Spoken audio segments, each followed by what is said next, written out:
Hello friends, நான் உங்கள் கவி பேசுகிறேன்.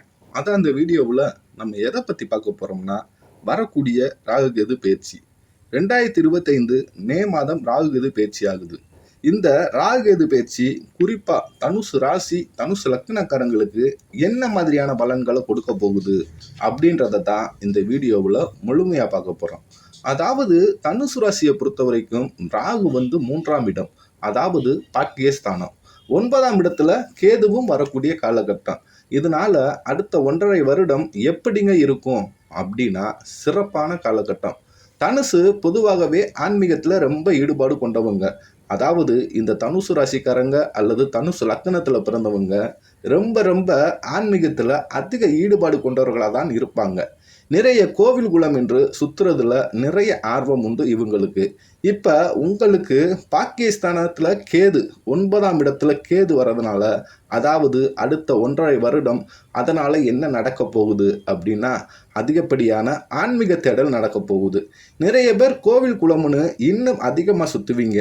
வெளியூரில் உள்ள அல்லது வெளி மாநிலத்தில் உள்ள கோவில்களுக்கு சென்று வழிபட அதிக வாய்ப்புகள் உண்டு. ஏன்னா பாகிஸ்தானத்தில் உள்ள கேது வந்து உங்களின் ஆன்மீக தேடலை இன்னும் அதிகப்படுத்துவார். ஏன்னா 9ஆம் இடமே ஆன்மீகத்துக்கு உண்டான வீடு. காலப்புருஷனுக்கு 9ஆம் வீடே இந்த தனுசு வீடு தான்.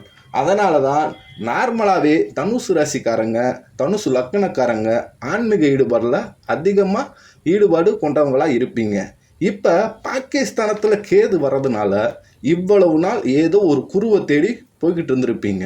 ஏதோ ஒரு விஷயத்தில் குரு வேணும், ஏதோ ஒரு விஷயமாக கூட இருக்கலாம். ஆன்மீக தேடலில் ஏதோ ஒரு குருவை தேடி போய்கிட்டு இருந்தவங்களுக்கு இப்போ நீங்கள் எதிர்பார்க்குற மாதிரி நல்ல குருவை சந்திப்பதற்கு அதிகப்படியான வாய்ப்புகள் உண்டு. அப்போ அடுத்த 1.5 வருஷத்துக்கு ஆன்மீக தேடலில் நல்ல குருமார்களை எல்லாம் சந்திப்பதற்கு அதிகப்படியான வாய்ப்புகள் உண்டு. அதேபோல் சில பேர் மேல் படிப்புக்காக வெளிநாடு அல்லது வெளி மாநிலம் சென்று படிக்கவும் வாய்ப்பு உண்டு. ஏன்னா ராகு கேது தான் ஃபாரின் பிளானட்ஸ். அப்போ அந்த ஃபாரின் பிளானட்டான கேது 9ஆம் இடம் என்பது மேல் படிப்பு. இப்போ பிஜி டிகிரி, பிஹெச்டி பண்ணுறதெல்லாம் அப்புறம் மேல் படிப்புக்காக வெளியூர் அல்லது வெளிநாடு செல்வதற்கு அதிகப்படியான வாய்ப்புகள் உண்டு. ஏன்னா கேது வந்து ஞானக்காரகன். அதனால் ஞானம் பெறுவதற்காக அதிகப்படியாக உறுதுணையாக இருப்பார். அடுத்து வந்து 3ஆம் இடத்துல ராகு பகவான் என்ன செய்வார் அப்படின்னா, முயற்சி பாவத்தில் இருக்கும் இந்த ராகு பகவான் அதிகப்படியான முயற்சிகளை எடுக்க வைப்பார். சும்மாவே இருக்க மாட்டீங்க, ஏதாவது முயற்சி எடுத்துக்கிட்டே இருப்பீங்க. வாழ்க்கையில் அடுத்த கட்டத்துக்கு போகிறதுக்கு அப்படின்ற முயற்சிகள் அதிகமாக எடுக்கிறதுக்கு வாய்ப்பு உண்டு. இப்படி எடுக்கக்கூடிய முயற்சி நல்லபடியாக முடியுமா அப்படின்னு கேட்டால் கண்டிப்பாக முடியும். ஏன்னா 3ஆம் இடத்துல ராகு இருந்தால் அந்த 3ஆம் வீட்டோட அதிபதி யாருன்னு பார்க்கணும். இந்த சந்தேகம் என்பது நிறைய சோசியம் பார்க்குறவங்களுக்கு இருக்கும். இந்த விஷயம் தெரியவே தெரியாது. எல்லாருமே என்ன நினச்சிக்கிட்டு இருக்கோம், கும்பம் வந்து சனியோட வீடுன்னு நினச்சிக்கிட்டு இருக்கோம். ஆனால் உண்மையில் அது கிடையாது. பாரம்பரிய ஜோதிடத்தில் சனி ராகு ரெண்டுக்குமே சொந்தமான வீடு தான் கும்பம். கும்பத்தில் 50% சனியோட பங்கு இருந்துச்சுன்னா 50% ராகுவோட பங்கும் தான் இருக்கும்.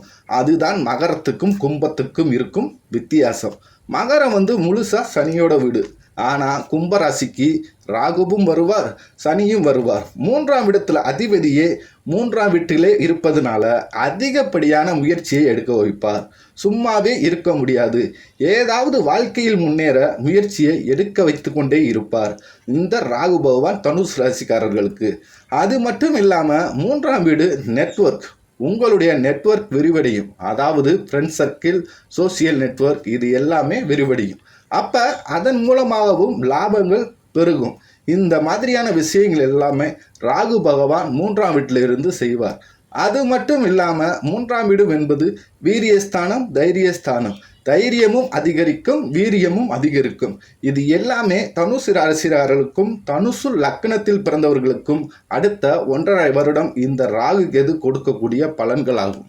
Thank you friends.